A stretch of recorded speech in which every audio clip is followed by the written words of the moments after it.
آپ نے سنا ہوگا حامد میر صاحب نے ایک انکشاف کر ڈالا ایک ٹی وی چینل کے اوپر, اور بڑی امپورٹنٹ بات ہے کیونکہ آپ اس وقت فورن منسٹر تھے. وہ کہتے ہیں کہ ہمارے فورن آفس کو پتہ نہیں تھا کہ نریندر مودی پاکستان آنے لگے ہیں. اور پھر انڈین اللیگلی آکوپائڈ کشمیر کے حوالے سے بھی انہوں نے ایک بات کر ڈالی, اور اس کے بعد انہوں نے یہ بات بھی کر ڈالی کہ ہمارے پرائم منسٹر کو بھی کانفیڈنس میں نہیں لیا گیا تھا, ان کو پتہ ہی نہیں تھا. آپ ذرا اس کو کلیئر کیجیے گا نا کہ کیا تھی سچویشن. دیکھیے کشمیر پر اور ہندوستان کے ساتھ تعلقات پر جنرل باجوہ کی ایک سوچ تھی سر, اور ہو سکتا ہے ان گڈ فیتھ ہو, میں ان کی نیت پہ شبہ نہیں کروں گا, بلا وجہ نہیں کروں گا, بالکل ہرگز نہیں کروں گا. لیکن ہمارا موقف یہ تھا, میرا موقف یہ تھا بحیثیت وزیر خارجہ کے اور میرے وقت کے فورن آفس کا اور میرے فورن سیکرٹری کا اس وقت موقف یہ تھا کہ آج حالات مختلف ہیں. 5 اگست 2019 کے یک طرفہ اقدامات کے بعد ہندوستان نے ایک ریڈ لائن کراس کی ہے, اور اس کے بعد جو وہاں مقبوضہ کشمیر میں جو ظلم اور جو بربریت کا طوفان برپا پہلے بھی تھا, اس میں مزید اضافہ ہو گیا. ان حالات میں آپ یک طرفہ گفتگو کیا کریں گے؟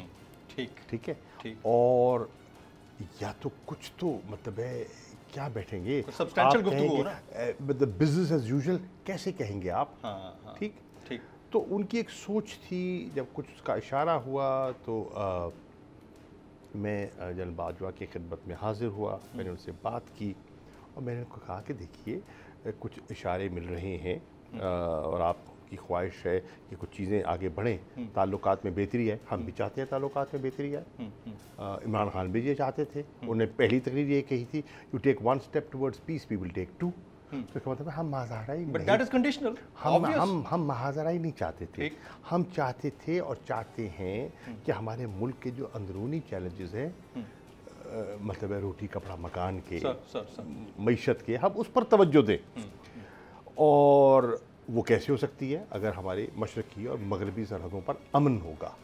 تو ہم امن کے خواہش رکھتے ہیں, لیکن اس کی بھی تو کوئی طریقہ ہوتا ہے نا آگے بڑھنے کا. ہاں جی, اس کے بعد آپ کے ڈرائیو ایس او پیز ہوں گے آپ کے. انہوں نے جب ایک یک طرفہ اقدامات کر لیے تو آپ بغیر کوئی ان کی طرف سے کوئی ایسی پیش رفت کے جس سے کہ کشمیریوں کو یہ کہیں یہ احساس نہ ہو جائے کہ یہ تو ہمیں پاکستان نے ڈچ کر دیا, ہمارے ساتھ ظلم ہو رہا ہے, ہمارا اسٹیٹ ہوڈ چھین دیا گیا, اور یہ میز پر بیٹھے گفت و شنید معمول کے تعلقات کر رہے ہیں, تو ان کو ایک صدمہ, ان کو ایک شاک پہنچے گا. Were you taken in confidence? I mean, were you been taken in confidence by? دیکھیں نا ہمارا تو as a foreign minister. نہیں, وہ تو کہہ رہا ہوں نا, میرا تو پوائنٹ آف ویو ایک تھا. نہیں, پوائنٹ آف ویو تھا, آپ کو پتا تھا کہ مودی آ رہے ہیں پاکستان؟ نہیں, جب اس کا اشارہ ہوا تو میں پھر گیا اور میں نے ان سے بات کی. خان صاحب کو پتا تھا؟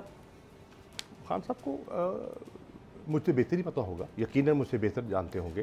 لیکن جب میں ان کی خدمت میں گیا اور میں نے ان سے گزارش کی کہ دیکھیے فورن آفس کے پاس ایک انسٹیٹیوشنل میموری ہے, ایبسلیوٹلی یس, اور اس فن کے ماہر وہ ہیں ڈپلومیسی کے.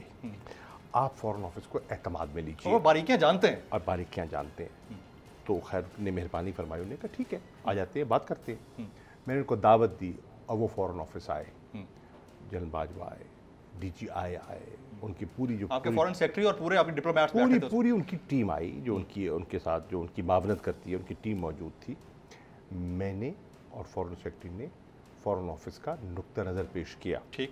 میں نے اس پہ کوشش کی کہ ہمارے جتنے فارمر فورن سیکرٹریز ان کو بٹھایا جو کہ ان معاملات کو ہم سے بھی بہتر سمجھتے تھے, وہ تجربہ تھا, منجھے ہوئے لوگ, انعام الحق جیسے لوگ, کھوکر صاحب جیسے لوگ, جیلانی صاحب جیسے لوگ, ان کو بٹھایا آپ نے, جنہوں نے دلی میں ہائی کمشنر رہے, وہاں سرو کیا, وہ ہندوستان پاکستان کے ڈیسک پہ رہے, ٹھیک ہے نا. اعزاز ہیں اور لوگ تھے جو ڈی جی ساؤتھ ایشیا تھا پہلے, ہاں میرے ساتھ جب میں پہلے فورن منسٹر, تو یہ ماہرین تھے.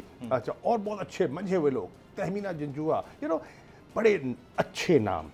اپنا ان سب کو جمع کیا اور میں نے کہا یہ سایہ سبان ہے نا, اگر ان کے تجربے کو یکجا کیا جائے تو 1.5-2 سال کا تجربہ ہے.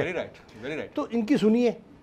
تو انہوں نے اپنا نقطہ نظر پیش کیا. ہوائے نفس کی ہے حکمرانی, لٹیرا کر رہا ہے پاسبانی.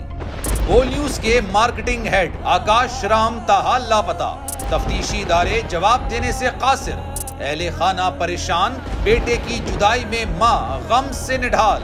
جو بچو ہندو پر آئے تھے جو کو پاکستانی, مجھے مہربانی کرے پنجو آکاش واپس کیو. حکومت سے بے قصور اور محب وطن بیٹے کی بازیابی کے لیے فریاد. آکاش رام کے اغوا کے خلاف اہل خانہ کی جانب سے سپریم کورٹ میں درخواست دائر. سپریم کورٹ کے چیف جسٹس عمر عطا بندیال سے آکاش رام کے اہل خانہ کی جلد سماعت کی استدعا. مشکل کی اس گھڑی میں عالمی میڈیا نے بھی اٹھائی آواز. CNN, آج تک, انڈیا ٹوڈے, ٹائمز ناؤ سمیت عالمی میڈیا نے آکاش رام کے اغوا کے خلاف دیا بول کا ساتھ. اف کیا ظلم ہے, بول انصاف کا منتظر. سبسکرائب کریں اور بیل دبائیں تاکہ کوئی خبر رہ نہ جائے.